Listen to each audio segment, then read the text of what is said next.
What is the number one thing that you need to know before heading into birth? Well, we're going to talk about it today. This video, it's going to be for all the pregnant moms out there who feel like they have just been white-knuckling their way through pregnancy.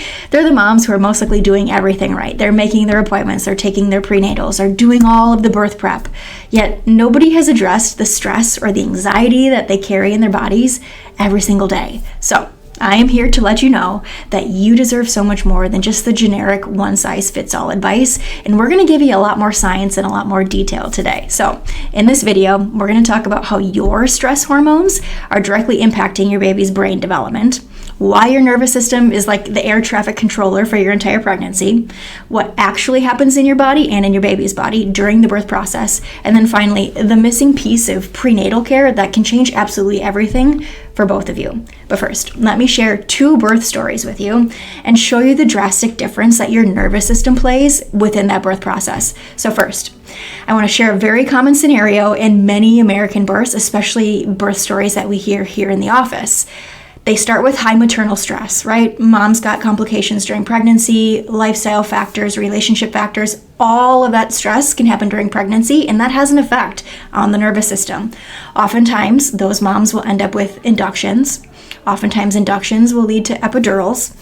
Oftentimes, epidurals lead to issues with pushing, babies get stuck, and then we have medical interventions come into play to help get babies out. Interventions are things like forceps use, vacuum extractions, C-sections. Sometimes it's a combination of 2 or 3 of those things.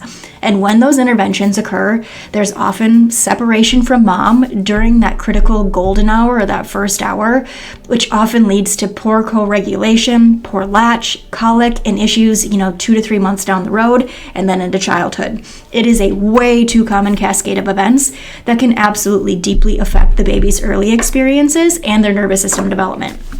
Now, here's a completely different story. It starts with a calm, peaceful birthing environment. There is no rushing, there are no interventions, there is no separation of mom and baby.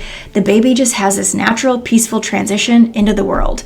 These births are drastically different, and it's not just about the providers or where they were born. Many factors contribute to these different birth stories, but one factor that's frequently overlooked is the state of the mom's nervous system. So let's dive into the science behind that. Think of your nervous system as the air traffic controller for your entire body. It coordinates everything. So your heartbeat, your digestion, your ability to sleep, immune response, stress response, all without you thinking about it for a single second. Your autonomic nervous system has 2 main parts. There's the sympathetic side. Think of that as your gas pedal. That needs to activate when you need to respond quickly to a stressor. You're running from a bear, right? And then there's the parasympathetic system. That's your brake pedal system. That helps to slow you down, help you to rest, digest, reproduce, recover. And when everything works right, you press the gas when needed and the brake when needed, and you can move easily between the 2. But oftentimes chronic stress will create an imbalance between those 2 pedals where they can't flow easily and efficiently from one to the other, and you end up stuck on one side predominantly.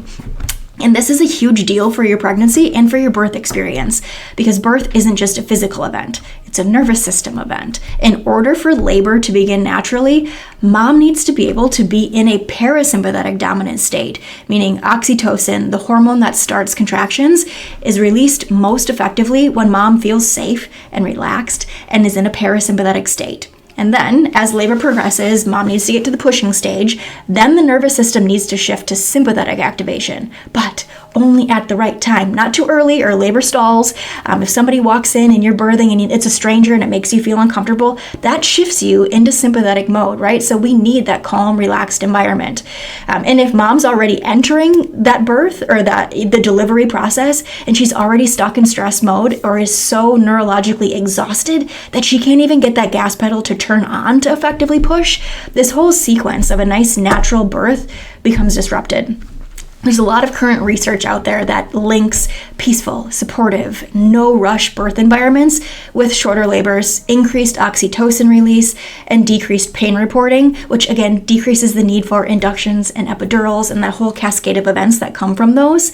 And then after birth, baby's first ability to regulate comes through co-regulation with mom.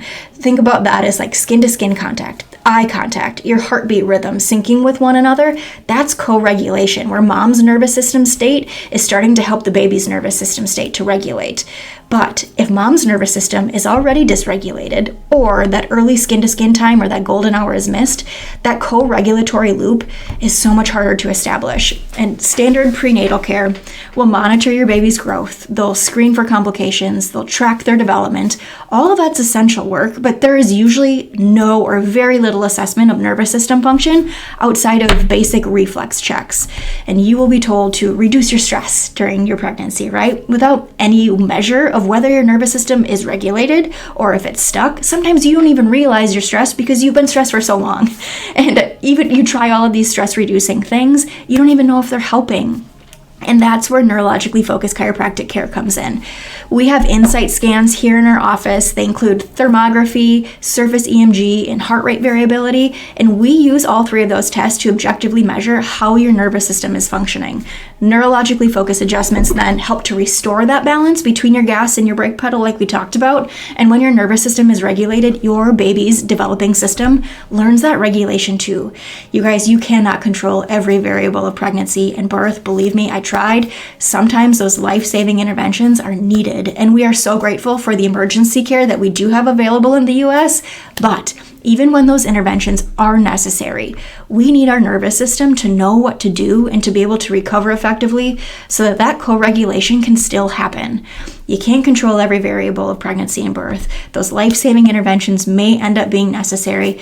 And again, we are thankful for those, but your nervous system plays such a critical role in setting the foundation for your baby's optimal growth and development that this is your opportunity to invest in your baby's developmental success from the start by supporting your nervous system now. So if you're ready to take control and set that foundation, please know that we are always here to help. You can schedule your neurological insight scans today, and let's ensure that your nervous system is functioning at its best for both you and for the sake of your baby. You can click the link in our bio, you can comment below, send us a DM. Our team will help you to book those scans. Whether you are 3 weeks or you're 38 weeks, your baby's nervous system is developing right now. So let's make sure that it's set up for success from the very beginning.